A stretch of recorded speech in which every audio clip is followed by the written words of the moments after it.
معزز و مکرم سامعین کرام، بالخصوص اسٹیج پر رونق افروز علماء کرام، السلام علیکم ورحمۃ اللہ۔ وعلیکم السلام ورحمۃ اللہ۔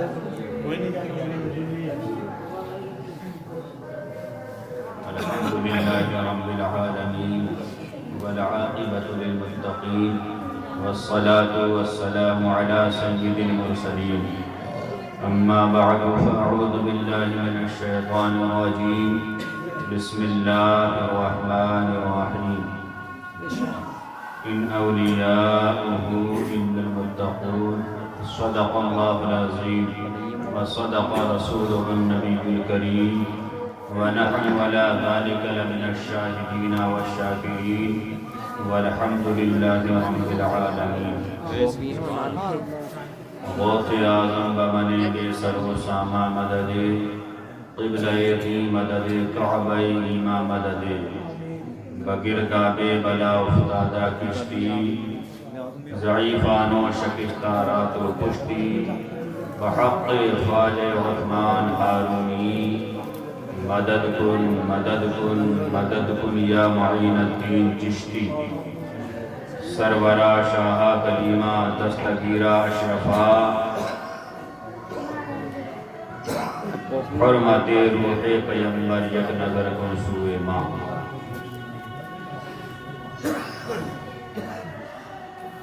واہ کیا مرتبہ غوث ہے بالا تیرا، واہ کیا مرتبہ غوث ہے بالا تیرا، اونچے اونچوں کے سروں سے قدم اعلیٰ تیرا، سر بھلا کیا کوئی جانے کہ ہے کیسا تیرا، سر بھلا کیا کوئی جانے کہ ہے کیسا تیرا، اولیاء ملتے ہیں آنکھیں وہ ہے تلوار تیرا، کیا دبے جس پہ حمایت کا ہو پنجہ تیرا، کیا دبے جس پہ حمایت کا ہو پنجہ تیرا، شیر کو خطرے میں لاتا نہیں کتا تیرا، تجھ سے در در سے سگ اور سگ سے ہے مجھ کو نسبت، تجھ سے در در سے سگ اور سگ سے ہے مجھ کو نسبت، میری گردن میں بھی ہے دور کا ڈورا تیرا،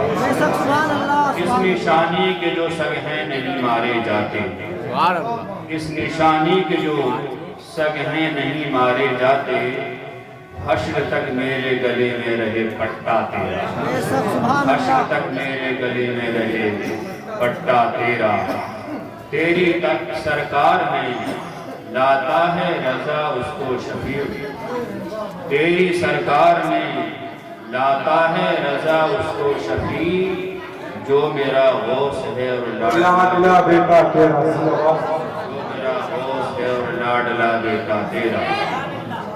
معزز سامعین کرام، آئیے ہم اور آپ عرض و معروض کا سلسلہ جاری کرنے سے قبل ایک مرتبہ آقا انعامدار، مدینے کے تاجدار، دونوں عالم کے مالک مختار، احمد مجتبی حضرت محمد مصطفیٰ صلی اللہ تعالی علیہ وسلم کی بارگاہ بے پناہ میں درود شریف کا ہدیہ نچھاور کریں، بلند آواز سے سنائیں، اللہم صلی علی شفیعنا و نبینا مولانا محمد صلو علیہ الصلوۃ والسلام علیہ یا رسول اللہ صلی اللہ تعالی علیہ وسلم۔ معزز سامعین کرام، آپ حضرات اس امر سے اچھی طرح واقف ہیں کہ آج پیران پیر روشن ضمیر سیدنا شیخ عبدالقادر جیلانی رحمت اللہ تعالی علیہ کی 11ویں شریف ہے، اور یہ 11ویں عام 11ویں نہیں بلکہ آج بڑی 11ویں شریف ہے، جس کے فیضان سے ہم اور آپ مالا مال ہو رہے ہیں۔ اللہ تعالی نے لوگوں کی ہدایت کے لیے اولاً 1,24,000 کم و بیش انبیاء کرام کو مبعوث فرمایا، وہ لوگوں کو ہدایت کی باتیں بتاتے ہیں، گمراہی سے بچاتے ہیں، روشنی میں لاتے ہیں، ظلمت سے بچاتے ہیں، لیکن ان کی ایک لمٹ ہے۔ ہمارے نبی صلی اللہ تعالی علیہ وسلم پر آ کر وہ نبوت کا دروازہ بند کر دیا گیا، اب کوئی نیا نبی نہیں آئے گا۔ ہمارے نبی صلی اللہ تعالی علیہ وسلم اول بھی ہیں اور آخر بھی۔ بے شک سبحان اللہ۔ خلقت کے اعتبار سے آپ سب سے اول ہیں اور آمد کے اعتبار سے آپ سب سے آخر ہیں۔ اب آپ کے بعد کوئی نبی نہیں آئے گا، نبی نہیں آئے گا، لیکن انسان تو آتے رہیں گے۔ جب اللہ تعالیٰ جوڑوں کو سلامت رکھتا ہے تو انسان کی پیدائش ہوتی چلی جاتی ہے، عوام مسلمان بڑھتے چلے جا رہے ہیں، نبی نہیں آئے گا تو انہیں سمجھائے گا کون؟ تو اللہ تعالیٰ نے ایسا سسٹم بنا دیا کہ نبی تو نہیں آئے گا، لیکن نبی کے نائب اولیاء کرام آتے رہتے ہیں۔ ان کی کوئی لمٹ نہیں ہے، ان کی کوئی گنتی نہیں ہے، ان کی کوئی حد نہیں ہے، انلیمیٹڈ اولیاء کرام دنیا میں موجود ہیں اور یہ آتے رہیں گے قیامت تک اور لوگوں کو ہدایت کے راستے کے بارے میں بتاتے رہیں گے۔ سبحان اللہ سبحان اللہ۔ جو انسان اللہ تعالیٰ کی رضا کے مطابق زندگی گزارے اور گناہوں سے بچتا رہے، اسے ولی کی سب سے اول کیٹیگری میں رکھا گیا ہے، جس کو صادق کہا جاتا ہے۔ جو انسان گناہوں سے بچنا شروع کر دے، نیک کام کرنا شروع کر دے، اسے کیا کہتے ہیں؟ صادق۔ نمبر 2 پر آتا ولی۔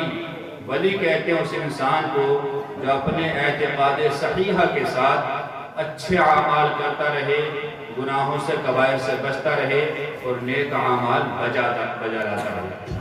صالح کی اور ولیوں کی کوئی لمٹ نہیں ہے، بے حساب بے شمار دنیا میں موجود ہے۔ اوپر ایک کوالٹی آتی ہے کتب۔ اللہ تعالیٰ کا وہ نیک بندہ جس کو اللہ تعالیٰ نے دونوں اعتبار سے، علمی اعتبار سے بھی، حال کے اعتبار سے بھی طاقت و قوت قدرت عطا فرمائی ہو اور وہ پورے دنیا کے حالات کا جامع ہو، یعنی پوری دنیا کے حالات اپنے پاس رکھتا ہو، اسے قطب کہتے ہیں۔ اور اس کے جو وزیر ہوتے ہیں انہیں ائمہ کہتے ہیں۔ ائمہ کا کام یہ ہوتا ہے کہ اگر کسی علاقے قطب کا انتقال ہو گیا تو ائمہ کرام میں سے اللہ تعالیٰ جسے چاہتا ہے اسے قطب بنا دیتا ہے۔ اس کے اوپر ایک کیٹیگری آتی ہے ابدال۔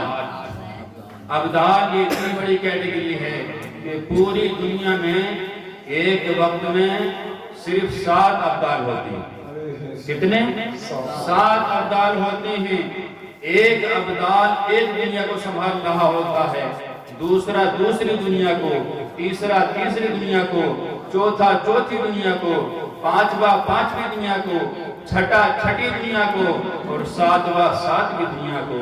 یہاں سے لے کر زمین تحت الثری تک جو 7 دنیایں ہیں، ہر ابدال کا یہ کام ہے کہ اپنے اپنے علاقے کی دنیا کو سنبھالتا ہے۔ اس کے اوپر کیٹیگری آتی ہے اوتاد کی۔ اوتاد ایک وقت میں صرف 4 ہوا کرتے ہیں۔ کتنے؟ صرف 4۔ ایک مشرق کا ذمہ دار ہوتا ہے، دوسرا مغرب کا ذمہ دار ہوتا ہے، تیسرا شمال کا ذمہ دار ہوتا ہے، چوتھا جنوب کا ذمہ دار ہوتا ہے۔ سمتیں کتنی ہیں؟ 4۔ ایک سارے حالات، ساری پریشانیاں، ساری مصیبتیں مشرق کی سنبھالتا ہے، دوسرا مغرب کی، تیسرا اتر کی، چوتھا دکھن، چاروں طرف ایک ایک اوتاد ہوتا ہے۔ ان اوتاد کا یہ کام ہوتا ہے کہ امت پر کوئی بڑی پریشانی آئے، کوئی بڑی بیماری آئے، کوئی بڑی تکلیف آئے، کوئی خطرناک عذاب آ جائے جو لوگوں پر پریشانی کا باعث بنے، اوتاد کا کام یہ ہوتا ہے کہ اسے اللہ تعالیٰ کے فضل و کرم سے روک دو۔ اس سے بھی اوپر کیٹیگری آتی ہے فرد کی۔ فرد ایسے ولی کو کہتے ہیں جو پوری دنیا میں ایک وقت میں ایک ہی ہوا کرتا ہے۔ سبحان اللہ۔ پوری دنیا میں ایک وقت میں ایک ہی ہوا کرتا ہے، اسی فرد کو دوسری زبان میں غوث اعظم کہتے ہیں۔ سبحان اللہ، سبحان اللہ۔ حضرت علی سے لے کر غوث اعظم رحمت اللہ تعالی علیہ تک حضرت علی فردیت پر حامل تھے، مقام فردیت پر تھے، یعنی آپ اس وقت کے غوث اعظم تھے۔ اب سے لے کے جب سے غوث اعظم پیدا ہوئے اور جب تک امام مہدی دنیا میں تشریف لائیں گے، مقام فردیت پر حضور غوث اعظم فائز۔ اور جب امام مہدی رحمت اللہ تعالی علیہ دنیا میں تشریف لے آئیں گے اور جب تک قیامت آئے گی، جب تک امام مہدی رحمت اللہ تعالی علیہ مقام فردیت پر فائز رہیں گے، یعنی اس وقت میں جتنے مسلمان ہوں گے سب کے غوث اعظم امام مہدی ہوں گے۔ سبحان اللہ سبحان اللہ۔ اب جو وقت چل رہا ہے یہ کس کا چل رہا ہے؟ حضور غوث اعظم رحمت اللہ تعالی علیہ کا چل رہا ہے۔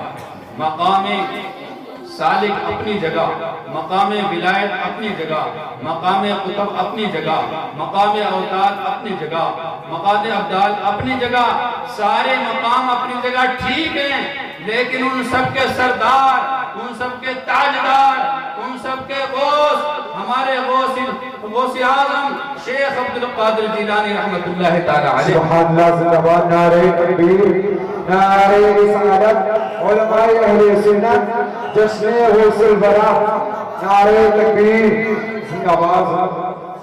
غوث اعظم رحمت اللہ تعالی علیہ مقام فردیت پر فائز ہیں اس وقت، یعنی پوری دنیا کے اولیاء کرام کو جو کنٹرول کر رہی ہیں، جو فیض پہنچا رہی ہیں، انہیں کا نام عبدالقادر جیلانی۔ بے شک سبحان اللہ۔ کوئی ولی بالغ ہونے کے بعد بنتا ہے، کوئی ولی 20 سال کی عمر میں، کوئی 25 سال کی عمر میں، کوئی 30 سال کی عمر میں، کوئی 50 سال کی عمر میں، اور کوئی ولی ایسا ہوا کرتا ہے کہ اللہ تعالیٰ اسے ماں کے پیٹ سے ولایت عطا کرتا ہے۔ سبحان اللہ۔ یعنی مادر ذات ولی ہوا کرتا ہے۔ حضور غوث اعظم رحمت اللہ تعالی علیہ ایسے ولی ہیں جو مادر ذات ولی ہیں، یعنی ماں کے شکم سے، ماں کے پیٹ سے ہی مقام ولایت آپ کو عطا فرما دیا گیا۔ سبحان اللہ۔ حضور غوث اعظم رحمت اللہ تعالی علیہ ایسے ولی ہیں کہ 29 شعبان کو پیدا ہوئے، اگلے دن رمضان آیا تو ختم سحری سے لے کر مغرب تک کبھی دودھ نہیں پی۔ سبحان اللہ سبحان اللہ۔ جب 1 سال اسی طرح گزر گیا، فجر کے وقت دودھ پینا چھوڑتے، پھر مغرب کے وقت دودھ پیتے۔ اگلے سال جب آیا 29 شعبان بھی یوم الشک کا روزہ ہوا۔ 30ویں شعبان کے روزے کو کہتے ہیں یوم الشک کا روزہ، یعنی شک ہے اس روزے میں، ہو سکتا شعبان کا لاسٹ ہو سکتا رمضان کا شروع ہو۔ لوگوں نے بتایا شک میں پڑھنے کی ضرورت کیا ہے، آؤ اشراف خاندان میں ایک ایسا بچہ ہے وہ رمضان کے مہینے میں دودھ نہیں پیتا ہے، چلو اسے گھر چلتے ہیں، اس کی ماں سے پوچھتے ہیں کہ تمہارے بچے نے آج دودھ پیا کہ نہیں پیا؟ اگر وہ کہہ دے کہ دودھ پی رہا ہے تو سمجھ لو 30 شعبان ہے، ابھی روزے شروع نہیں ہوئے ہیں۔ اگر وہ کہہ دیں کہ میرے بچے نے دودھ نہیں پیا ہے تو سمجھ لینا شعبان کا مہینہ ختم ہو گیا ہے، رمضان کا مہینہ شروع ہو گیا ہے۔ اشراف خاندان میں پہنچے، آپ کی والدہ محترمہ فاطمہ ثانیہ الخیر سے پوچھا گیا کہ آپ کے بچے نے آج دودھ پیا کہ نہیں پیا؟ آپ نے بتایا کہ صبح سے میں اپنے بیٹے عبدالقادر کو دودھ پلانا چاہ رہی ہوں، لیکن وہ دودھ کو اپنے منہ میں نہیں لے رہا ہے، مجھے یقین ہو گیا ہے کہ آج پہلا روزہ ہو گیا۔ سبحان اللہ سبحان اللہ۔ یقین کر لیا کہ واقعی آج پہلا روزہ ہے۔ جو بچہ بچپن سے رمضان اس پر فرض نہیں، ابھی مکلف نہیں، روزہ ہو، نماز ہو، حج ہو، زکوٰۃ ہو، یہ ساری چیزیں مکلف ہونے کے بعد فرض ہوتی ہیں، بالغ ہونے کے بعد فرض ہوتی ہیں، لیکن شیخ عبدالقادر جیلانی ابھی ایک سال کے ہیں، لیکن 1 دن کے ہیں اور رمضان کے روزے کا ادب و احترام کر رہے ہیں، گویا کہ روزہ رکھ رہے ہیں۔ اس سے پتہ چلا کہ جو بچہ پیدا ہوتے ہی اتنا شعور والا ہو کہ رمضان اور غیر رمضان کے ایام کو پہچان رہا ہو، وہ کیوں نہ زمانے کا غوث اعظم، سبحان اللہ سبحان اللہ۔ وہ کیوں نہ زمانے کا غوث اعظم ہوگا، وہ کیوں نہ قطب عالم ہوگا، وہ کیوں نہ وہ کیوں نہ فردیت کی منزل پر فائز ہوگا۔ اعلی حضرت فاضل بریلوی رحمت اللہ تعالی علیہ فرماتے ہیں رہے پابند احکام شریعت ابتدا ہی سے، نہ جھوٹا شیر خواری میں بھی روزہ غوث اعظم، نہ جھوٹا شیر خواری میں بھی روزہ غوث اعظم کا۔ بچپن سے ہی آپ نے یہ عہد کر لیا تھا، والدین چونکہ دونوں اللہ تعالیٰ کے ولی، نانا بھی اللہ تعالیٰ کے ولی، پھوپھی بھی اللہ تعالیٰ کے ولی، جو خاندان ہے ولیوں کا خاندان ہے، بچپن سے ہی آپ نے عہد کر لیا تھا، بتا دیا گیا تھا کہ جھوٹ بولنا بہت بڑا گناہ ہے، کبھی جھوٹ مت بولنا۔ اسی طرح بتا دیا گیا تھا کہ جھوٹ مت بولنا، جھوٹ بہت بڑا گناہ ہے، اور حرام روزی حرام لقمہ اپنے منہ میں مت جانے دینا۔ یہ دونوں چیزیں جو اندر جاتی ہیں تو انسان کی جو صلاحیت کی منزلیں ہوتی ہیں، ولایت کی منزلیں طے کرنی ہوتی ہیں، ان میں فرق پڑ جاتا ہے۔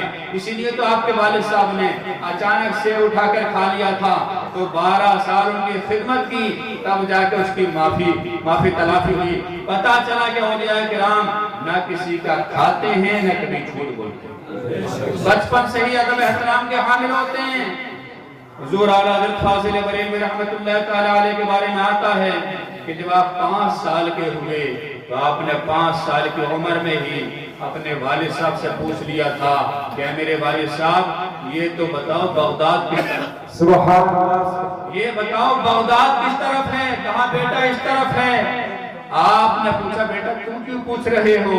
اعلیٰ حضرت فاضل بریلوی نے بتایا جدھر بغداد ہے ادھر بڑے پیر صاحب ہیں، میں ادھر کو ٹانگ کیسے پھیلا سکتا ہوں، پاؤں کیسے پھیلا سکتا ہوں؟ 5 سال کی عمر سے ہی آپ نہ تو کبھی بغداد شریف کی طرف پاؤں پھیلا کر بیٹھے، نہ کبھی بغداد شریف کی طرف پاؤں پھیلا کر سوئے۔ جب ادب احترام کیا، ادب و احترام کیا اولیاء کرام کا، غوث اعظم کا ادب کیا، تو غوث اعظم نے اتنا بڑا انعام دیا کہ آج پورے زمانے میں اور بھی حضرات کو حضرت کہا جاتا ہے، لیکن انہیں اعلیٰ حضرت۔ نعرہ تکبیر، نعرہ رسالت، مسلک اعلیٰ حضرت، مسلک اعلیٰ حضرت، عشق محبت، عشق محبت، عشق محبت، عشق محبت، علماء اہل سنت، جشن غوث الورا، نعرہ تکبیر، غوث اعظم رحمت اللہ تعالی علیہ کے حلق میں کبھی کسی غیر کا کھانا نہیں گیا جس کے بارے میں احتمال ہو، صرف اپنا کھاتے تھے۔ آپ فرماتے ہیں جب میں بغداد شریف پڑھنے گیا تو میری ماں نے مجھ سے کہا تھا بیٹا میرے پاس 80 اشرفیاں ہیں، میں لے جاؤ۔ دیکھیے ابھی 14 سال کی عمر ہے، ماں سے اجازت دیتے ماں میں باہر پڑھنے جا رہا ہوں، مجھے آپ دین کی راہ میں وقف کر دیجئے، مجھے آپ دین کی راہ میں وقف کر دیجئے، اپنی خدمت کی ذمہ داری معاف کر دیجئے، میں اللہ تعالیٰ کی رضا کے لیے علم دین حاصل کرنا چاہتا ہوں۔ آپ کی والدہ محترمہ نے اجازت دے دی، کہا بیٹا میں اجازت تو نہ دیتی کیونکہ تیرے باپ نہیں ہیں، لیکن تم نے سوال ہی ایسا رکھ دیا ہے کہ مجھے علم دین حاصل کرنا ہے، لہٰذا میری طرف سے اجازت۔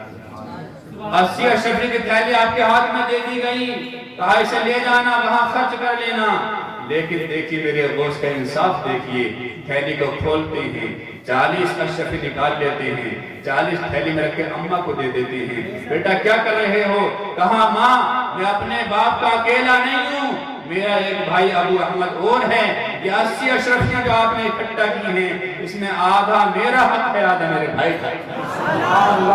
انصاف کی مثال قائم کی اور 40 اشرفی لے کر نکلے۔ ڈاکو کا واقعہ نے آپ نے بہت دفعہ سن لیا ہے، آگے چلیے بغداد شریف پہنچ جاتے ہیں، بڑے بڑے علماء کرام سے جو اس وقت کی جیت ماہر درسگاہیں تھیں وہاں علم دین حاصل کرتے ہیں۔ آپ کے پاس پیسے ختم ہو جاتے ہیں، آپ کا تقوی طہارت دیکھیے، کسی کے یہاں کھانا نہیں کھاتے، کسی سے کھانا نہیں مانگتے۔ آپ فرماتے 15 سال میں نے اس طرح گزارے کہ میں پیڑوں کی چھال توڑ کے کھاتا تھا، پیڑوں کی پتیاں توڑ کے کھاتا تھا، کچی کچی کلیاں توڑ کے کھاتا تھا، گھاس پھوس جو سرکاری زمین میں ہوا کرتی ہیں جن کا توڑنا ناجائز نہیں ہوتا انہیں کھاتا تھا۔ اس طرح میں نے 15 سال گزارے۔ ایک مرتبہ ایسا ہوا کہ میرے پاس پیسے ختم ہو گئے، روپیے پیسے ختم ہو گئے۔ میں جامع مسجد میں بیٹھا ہوا اپنے آپ میں سوچ رہا تھا کیا کیا جائے۔ باہر جا کر اگر گھاس یا پیڑ کے پتے کھاؤں تو اتنی طاقت نہیں تھی، باہر کو چلا نہیں جا رہا تھا، میری شکت جواب دے چکی تھی، قوت جواب دے چکی تھی۔ میں جامع مسجد میں بیٹھا ہوا تھا، میں نے دیکھا ایک تاجر آیا اور آنے کے بعد اس نے بھی نماز پڑھی، میں نے بھی نماز پڑھی۔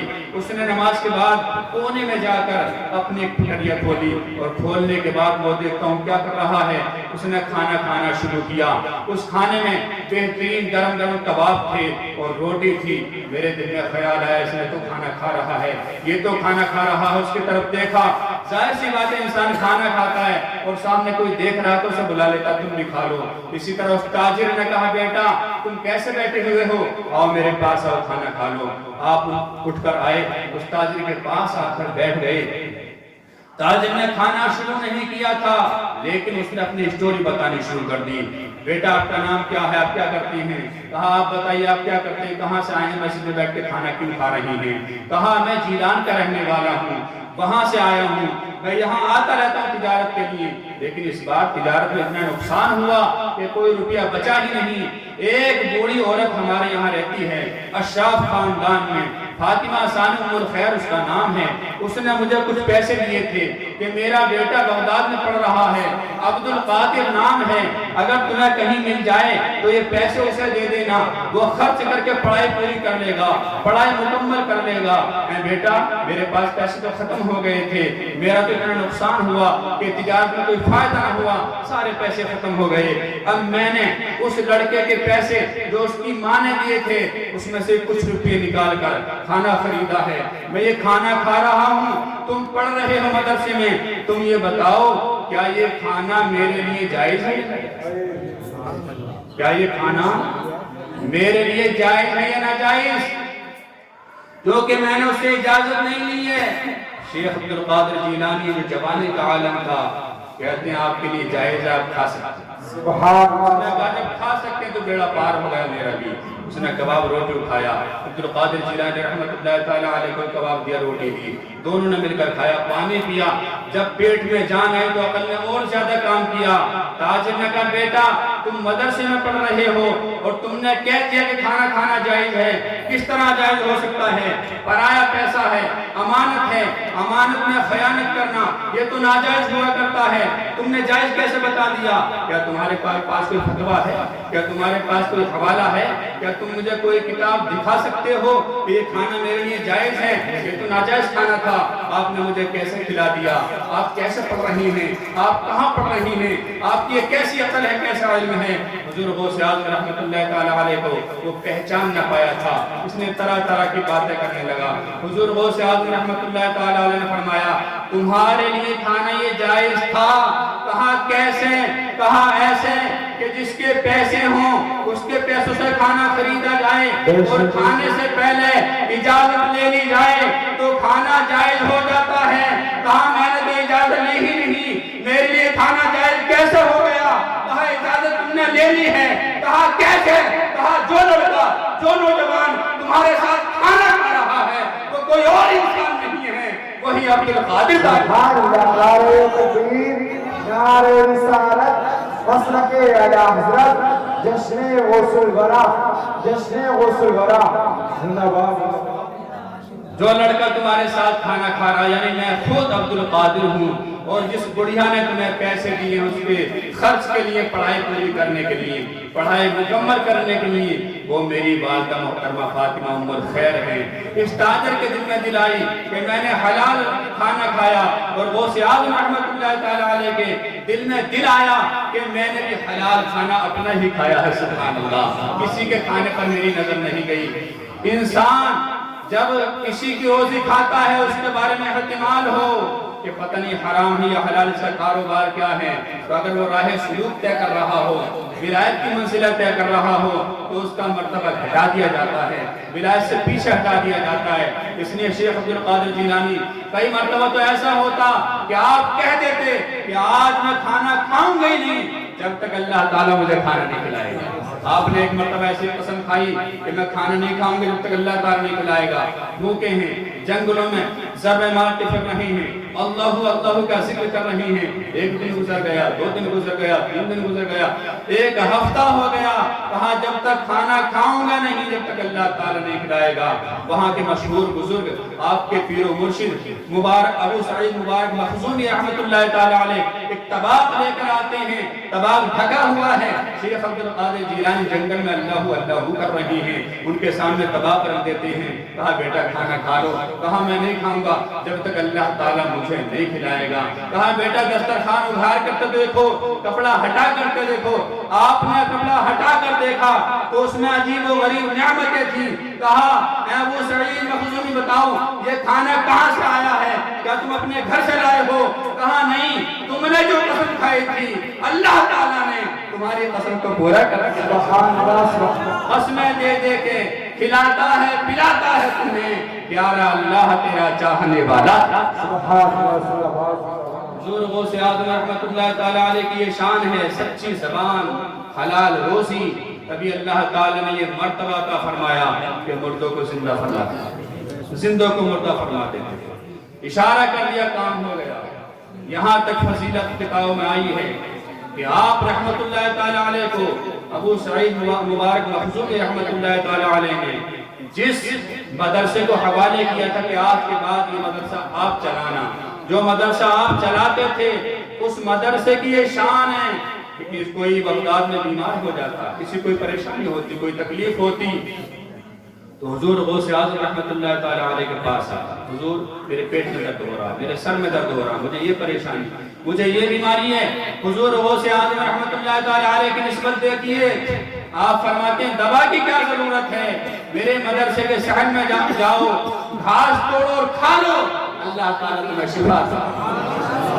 اور ایسا ہی ہوتا تھا, مریض جاتے تھے وہاں کی مدرسے کی گھاس توڑ کے کھاتے تھے اور شفا یاب ہو جاتے تھے. یہاں تک کتب میں لکھا ہوا ہے کہ بروز قیامت کچھ گناہگار ایسے بھی ہوں گے کہ حضور غوث اعظم کی نسبت سے بخشے جائیں گے. بروز قیامت گناہگار ایسا آئے گا کہ اس سے پوچھا جائے گا اے انسان بتا تو غوث اعظم کو جانتا تھا کہ نہیں میں جانتا تھا, ان سے محبت کرتا تھا, ان سے محبت نہیں کرتا تھا, کبھی ان کی محفل میں گیا کہ نہیں, کبھی ان کی محفل میں نہیں گیا, کبھی ان کے پاس بیٹھا نہیں, کبھی ان کے پاس نہیں بیٹھا, کبھی ان کے مدرسے میں گیا کہا نہیں, کبھی ان کے مدرسے میں نہیں گیا. سارے حیلے بہانے تلاش کیے جائیں گے بخشش کے, لیکن کوئی بہانہ نہیں ملے گا. فرشتے کہیں گے اے انسان بتا کیا تیرا گزر کبھی شیخ عبد القادر جیلانی رضی اللہ تعالیٰ کے مدرسے کے سامنے جو راستہ تھا اس راستے سے ہوا ہے؟ لوگ کہیں گے ہاں ہاں ہوا ہے. وہ گناہگار کہے گا ہاں ہوا ہے. کہا سن, شیخ عبد القادر جیلانی کے راستے سے تو گزرا ہے, اس راستے کے گزرنے کی برکت سے تیری مغفرت فرما دی گئی. ماشاءاللہ. سبحان اللہ. آپ کے مدرسے کی شان ہے کہ ان کے مدرسے کے قریب سے کوئی انسان گزر جائے تو وہ بھی جنتی ہو جایا کرتا ہے. آپ کے بیان کا یہ حال ہے کہ 70,000 کا مجمع ہوا کرتا تھا. جتنی آواز آگے بیٹھنے والے کو جاتی تھی اتنی ہی آواز پیچھے بیٹھنے والے کو جاتی تھی. اور آپ ایک ایک آیت کے 40 ترجمے کر کے سناتے تھے اور ایک ایک بیان میں 15 زبانیں استعمال کرتے تھے. کتنی؟ 15 زبانیں استعمال کرتے تھے. ایک ایک آیت کا 40 مرتبہ مطلب سمجھاتے تھے اور مطلب سمجھانے کا انداز اتنا انوکھا تھا, اتنا نرالا تھا اور سننے والے بھی اتنے لاجواب تھے کہ آپ کے اشارے کو سمجھ جائے. ایک مرتبہ ایسا ہوا کہ آپ نے اپنے بیٹے عبد الجبار کو کھڑا کر دیا, بیٹا آج تم تقریر کرو, میں آرام سے بیٹھوں گا. حضور شیخ عبد القادر جیلانی آرام سے بیٹھے ہوئے ہیں, آپ کے بیٹے عبد الجبار تقریر کر رہے ہیں. کافی ٹائم تقریر کرتے کرتے ہو گیا, جب گھنٹہ بھر ہو گیا تو لوگوں نے کہا حضور ان کی تقریر میں وہ چاشنی نہیں ہے جو آپ کی تقریر میں, لہٰذا آپ ہی کھڑے ہو جائیے. کہا ٹھیک ہے. کھڑے ہوئے, اپنے بیٹے عبد الجبار کو بٹھا دیا اور تقریر کرنے کا انداز یہ ہوتا تھا کہ لوگ جو سمجھدار ہوتے تو وہ ایک دم سمجھ جاتے تھے, جو سمجھدار نہیں ہوتے بہت دیر عقل لڑاتے تھے. دیکھیں تقریر کرنے کا انداز یہ ہوتا تھا. کھڑے ہوئے, کہا لوگ میرا بیٹا عبد الجبار تقریر کر رہا تھا, آپ نے سنا, اب میری تقریر سنو. ایک واقعہ آپ کو سناتا ہوں. شیخ عبد القادر جی نے فرمایا ایک واقعہ آپ کو سناتا ہوں, سنائیے. واقعہ یہ ہے کہ مجھے بتاؤ میری بیوی عبدالجبار کی ماں روزانہ ملائی اکٹھا کرتی ہے اور ایک مٹی کے برتن میں بھرتی چلی جاتی ہے. جب ہفتہ 2 ہفتہ 3 ہفتہ گزر گئے، 4 ہفتے ہو گئے، 1 مہینہ ہو گیا اور وہ مٹی کا برتن بھر گیا، اس نے اوپر چھینکے میں جو ہمارے تمہارے ہوا کرتا رسی ٹانگ دیتے ہیں دیگچی کو، اس میں ٹانگ دیا برتن مٹی کا. ایک بلوٹا آیا اور آنے کے بعد اس نے پنجا مارا، دیگچی نیچے گری، ہانڈی نیچے گری، سارا دہی بکھر گیا، سارا مکھن ملائی بکھر گیا. بتائیے میری بیوی کا اس طرح اکٹھا کرنا صحیح ہے یا غلط؟ اب آپ بتائیے اس تقریر سے آپ کیا سمجھے؟ کچھ سمجھ میں آیا؟ لیکن شیخ عبدالقادر جیلانی نے جب یہ واقعہ سنایا تو 70,000 کے مجمع میں 50,000 انسان ایسے تھے جو دہاڑا مار مار کر رونے لگے اور 20,000 کے سامنے بات نہیں آئی. اور تمہارے سامنے کسی کیا ہو سکتا نہ آئی. میں بتائی دیتا ہوں. لوگوں نے پوچھا اس کا کیا مطلب ہے؟ کہا سنو، شیخ عبدالقادر جیلانی کے کہنے کا مطلب یہ ہے، جو لوگ سمجھ گئے وہ کھڑے ہو کے بتا رہے ہیں. شیخ عبدالقادر جیلانی کے کہنے کا مطلب یہ ہے انسان کتنا نادان ہے، پوری زندگی پیسے جمع کرتا ہے، گولک بھر لیتا ہے، جب آخری وقت آتا ہے اپنی بیماری پر خرچ کر دیتا ہے یا کسی کام میں اٹھا دیتا ہے. جس طرح بلوٹے نے آ کر ہانڈی کو گرا کر پھوڑ دیا، اسی طرح اسرائیل ملک الموت آتے ہیں اور چھپٹا مار کے روح کو نکال کے لے جاتے ہیں. اب سمجھ آ گئی کتنا درد بھرا واقعہ تھا یہ؟ اسی کی وجہ سے 50,000 انسان رونے لگے. ظاہر سی بات ہے آج بھی یہی دور چل رہا ہے. انسان ہر طرف سے لاؤ لاؤ لاؤ لاؤ، ہر طرف سے کمانا چاہ رہا، خوب موٹا روپے اکٹھا کرنا چاہ رہا، نہ حلال کی فکر نہ حرام کی فکر، ایسا ہو جیسا ہو. اور ایک وقت ایسا آتا ہے جیسے بڑھاپے کی طرف چلتا ہے، کسی کو کینسر ہو گیا، کسی کو شوگر ہو گیا، کسی کو کچھ ہو گیا، کسی کو کچھ ہو گیا، سارے پیسے پھر بیماری میں اٹھ جاتے ہیں، کسی کی درد چلے جاتے ہیں، کسی کے ڈاکٹروں چلے جاتے ہیں، سارے پیسوں کے اختتام ہو جاتے ہیں. شیخ عبدالقادر جیلانی رحمۃ اللہ تعالی علیہ بتانا یہ چاہتے تھے کہ لوگوں اس دنیا میں کبھی دنیا کو ترجیح مت دینا، آخرت کو دھیان میں رکھنا. جب آخرت کو دھیان میں رکھو گے تو یہ دنیا 4 دن کی ہے تو گزر جائے گی جیسے گزر جائے گی. یہاں تو ٹائم کٹ جائے گا، لیکن زندگی جاودانی لمبی زندگی، بڑی زندگی جو ہے وہ آخرت کی زندگی ہے. اسے کامیاب بناؤ، اسے کامیاب بنا لو گے تو یہ چھوٹی سی مختصر زندگی پریشانی میں گزرے کوئی بات نہیں ہے. آخرت کی زندگی کامیاب ہے تو سمجھ لو تم نے اپنی زندگی کامیاب کر. اور آج ہم کو بھی یہ ضرورت ہے کہ ہم بھی اپنے مٹکے میں نیکیاں جمع کریں، روپیہ پیسہ نہیں، نیکیاں جمع کریں، ہانڈی میں نیکیاں جمع کریں، والدین کی خدمت کریں. اتنا بڑا مرتبہ والدین کا اللہ تعالی نے منایا.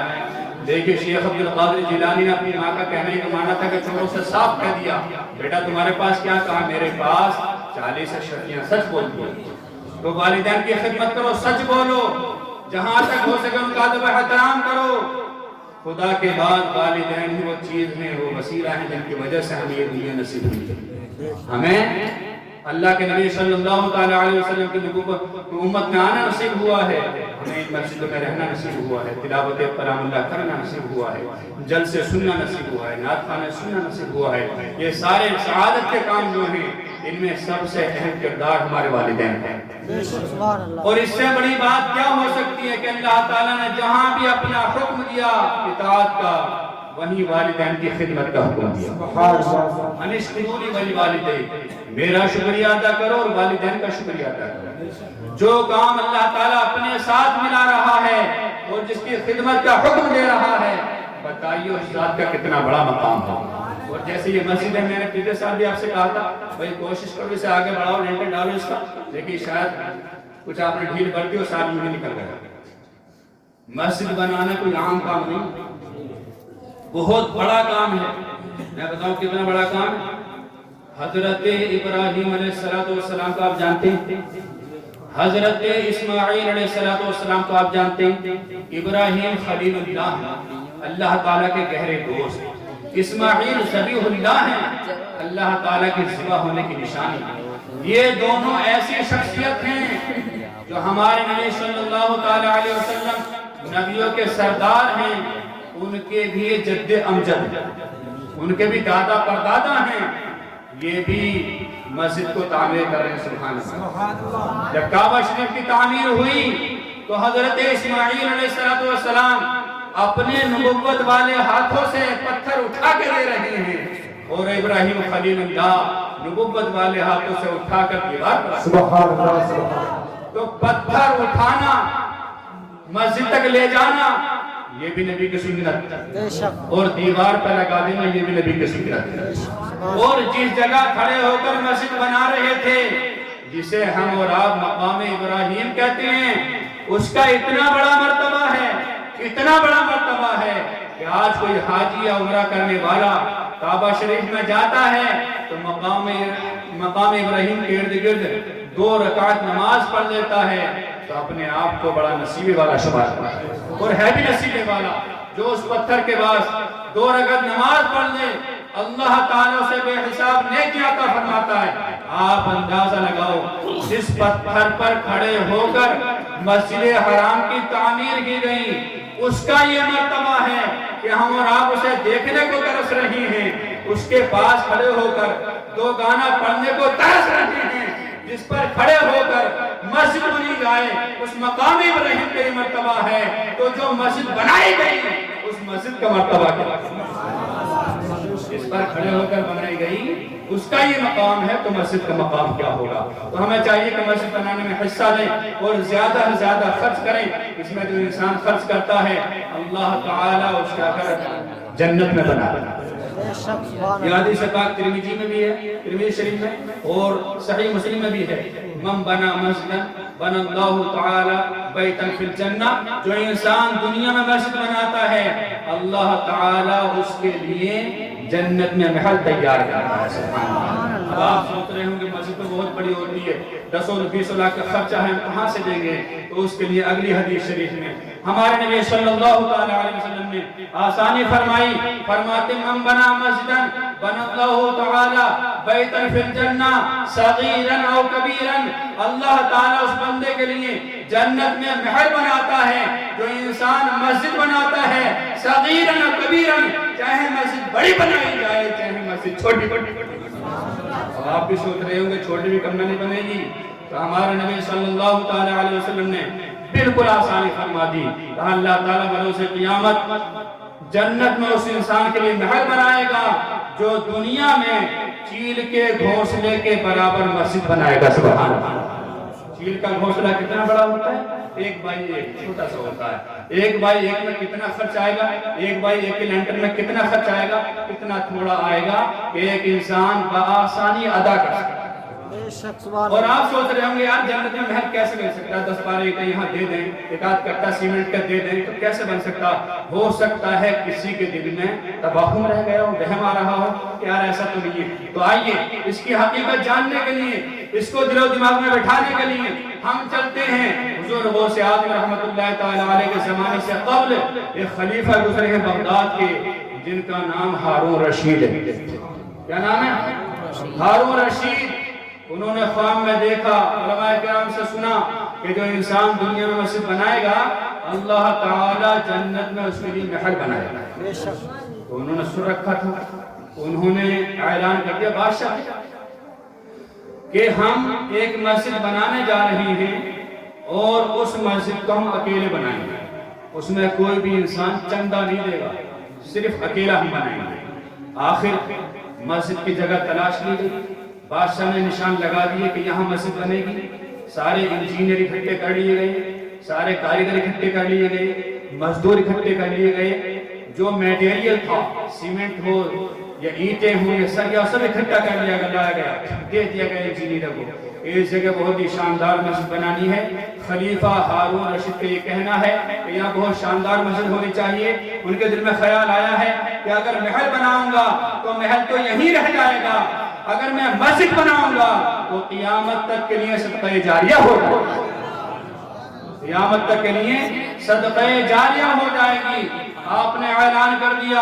اب ظاہر سی بات ہے سب لوگ تو ایسے نہیں ہوتے جو پیسہ دینے سے بچیں، تم میں کتنے لوگ ایسے؟ امید ہے کہ کوئی بھی نہیں ہوگا۔ سب لوگ ایسے نہیں ہوتے جو پیسہ دینے سے بچیں، کچھ چاہتے ہیں کہ ہمارے پیسہ لگے، ایسا ہی ایک تاجر تھا، ایک غریب مزدور تھا، اس نے جب سنا خلیفہ ہارون رشید مسجد بنا رہے ہیں اور مسجد بنانے کے لیے اعلان کر دیا گیا ہے، انجینئر آ گئے ہیں، سامان سب آ گیا ہے، اور یہ بھی کہہ دیا ہے کہ کوئی بھی انسان چندہ نہیں دے گا، سارا معاملہ خلیفہ کے ذمہ ہے، اس کے دل میں رونا آیا کہ یار کاش یہ اعلان ہو جاتا کہ جس کی بس کا جو ہے وہ دو تو میں بھی کچھ دے دیتا۔ آخرکار اس نے ترکیب سوچی کہ ترکیب بناتا ہوں، روزانہ 100-200 روپے کماتا ہوں، بیوی بچوں کے لیے آدھے خرچ کروں گا، آدھے جوڑوں گا، آدھے بیوی بچوں کے خرچ میں دیتا، آٹا چاول میں لا کے دیتا، آدھے اپنے پاس چھپا کے رکھتا۔ جب کچھ پیسے زیادہ ہو گئے اس نے سوچا مسجد میں حصہ دے دیا جائے۔ اس نے دیکھا دن بھر تو مزدور کام کرتے ہیں، کاریگر کام کرتے ہیں، دن میں حصہ لینا مشکل ہے، اس نے سارا سامان خریدا جو بھی اس سے ہو سکا، کچھ اینٹیں خریدی، کچھ سیمنٹ، کچھ سریے جو بھی خریدنا تھا اس نے خریدا، اور خریدنے کے بعد گھر میں چھپا کے رکھ لیا۔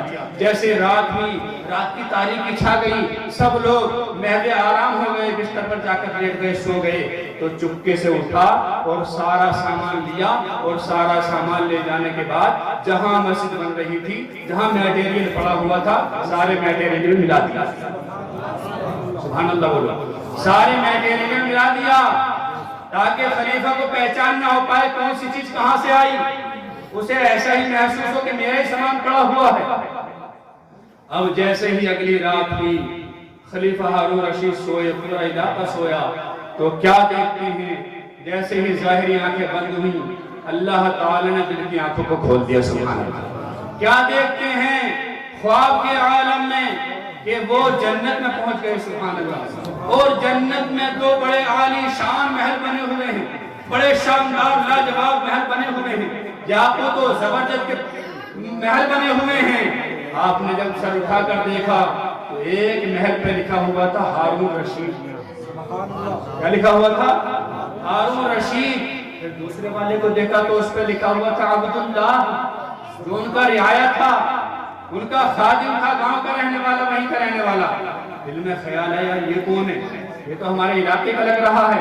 صبح کو آنکھ کھلی، دربار میں اعلان کر دیا سارے علاقے کو دربار میں جمع کر لیا جائے، اور بالخصوص فلاں انسان کو ضرور بلایا جائے جس کا نام یہ ہے۔ سارے علاقے کو جمع کر لیا گیا، اسے بھی جمع بلایا گیا جس کا نام جنت میں لکھا ہوا دیکھا تھا، اسے سب کے سامنے کھڑا کر دیا گیا۔ اور کھڑا کرنے کے بعد خلیفہ نے پوچھا تم تو مزدور ہو؟ ہاں مزدور ہو۔ کتنا کماتے ہو؟ اتنا کماتے ہوں۔ کیا کرتے ہو؟ بس بیوی بچوں کا خرچ چل جاتا ہے، یہ اللہ تعالیٰ کا شکریہ ادا کرتا ہوں۔ کہا کوئی نیک عمل تم کرتے ہو؟ کہا میں تو کوئی نیک عمل نہیں کرتا۔ کوئی آرٹ سے پوشیدہ کوئی وظیفہ پڑھتے ہو؟ کہا میں تو کچھ نہیں پڑھتا۔ کہا پھر تمہارا مرتبہ اتنا بڑا کیسے ہو گیا کہ جنت میں جہاں میرا محل بنا ہوا ہے وہیں تمہارا محل بنا ہے؟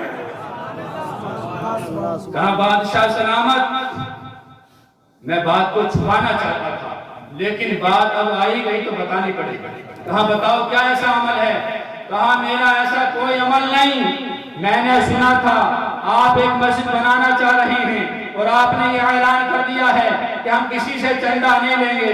میرے دل میں یہ خیال آیا مجھے تو کچھ نہ کچھ دینا تھا، تو میں نے کچھ پیسے جمع کیے، اور پیسے جمع کرنے کے بعد ان کا کچھ سامان لایا، اور سامان لانے کے بعد دن میں تو وہاں لوگ رہتے ہیں، مزدور رہتے ہیں، کاریگر رہتے ہیں، میں دن میں وہ سامان نہ پہنچ چکا، میں نے رات کے تاریکی میں اندھیرے میں وہ سارا سامان اٹھایا اور مسجد کے سامان میں ملا دیا۔ میرا جتنا قبضہ تھا اتنا سامان لے کے میں نے ملا دیا، تو میں نے یہ سامان ملایا ہے، یہ نیکی میں نے کی ہے، باقی میں کوئی نیک عمل نہیں کرتا ہوں۔ خلیفہ ہارون نے کہا تھا کہ مسجد بنانا یہ کمال کی بات نہیں ہے، پوری مسجد بنا دینا یہ کمال کی بات نہیں ہے، بلکہ اللہ کے حبیب نے فرمایا ہے کوئی چیل کے برابر مسجد بھی بنا دے، چیل کے گھونسلے کے برابر مسجد بھی بنا دے تو اللہ تعالیٰ اس کا جنت میں محل بناتا ہے۔ اس بات کا مجھے آج یقین ہو گیا ہے کہ اس نے اپنی غریبی مفلسی نے تھوڑے سے پیسے دے کر میری مسجد میں شرکت کرے گی، اللہ تعالیٰ نے اس کے لیے محل بنا دیا۔ پتا چلا کہ محل بنوانا اگر چاہتے ہو جنت میں تو مسجد میں حصہ لینا ہوگا، مسجد میں حصہ لینا ہوگا. یہ کوئی بڑی بات نہیں ہے. ہم اپنا اکیلا گھر بناتے ہیں, اکیلی بنیاد پر اتنا اونچا کھڑا کر دیتے ہیں. یہ اللہ تعالیٰ کا گھر ہے, سارے لوگ مل کر بنائیں گے تو انشاءاللہ یہ کوئی دشوار کام نہیں ہے, یہ کوئی مشکل کام نہیں ہے. حضور غوث اعظم رحمت اللہ تعالیٰ علیہ شریعت کے پابند تھے, نماز کے پابند تھے, روزے کے پابند تھے. جتنے حکام اللہ تعالیٰ نے نافذ کیے ان کے پابند تھے. اسی طرح ساتھ ساتھ مسجدوں کو آباد کرنے والے بھی تھے. اس لیے کہ قرآن فرماتا ہے انما یعمر مساجد اللہ من آمن باللہ والیوم الآخر واقام الصلاۃ وآتى الزکاۃ ولم یخش الا اللہ. بے شک اللہ کی مسجدوں کو وہی تعمیر کرتے ہیں جو آخرت پر ایمان رکھتے ہیں, جو اللہ تعالیٰ پر ایمان رکھتے ہیں, جو نماز پڑھتے ہیں, جو زکوٰۃ دیتے ہیں اور ڈرتے کسی سے نہیں سوائے اللہ کے, کسی سے نہیں سوائے اللہ کے. تو لوگ نماز پڑھنے والے بھی ہو, زکوٰۃ دینے والے بھی ہو, آخرت پر ایمان لانے والے بھی ہو, اللہ تعالیٰ پر ایمان لانے والے بھی ہو اور اللہ تعالیٰ سے ڈرنے والے بھی ہو. لہذا مسجد کا کام تیزی سے چلاؤ اور اس میں جہاں تک ہم سے تعاون کرو, جلد از جلد اس کا تعمیری کام مکمل کرو. انشاءاللہ اللہ تعالیٰ یہاں بھی آپ کو سرفروئی عطا فرمائے گا اور آخرت کی بھی سرفروئی عطا فرمائے گا.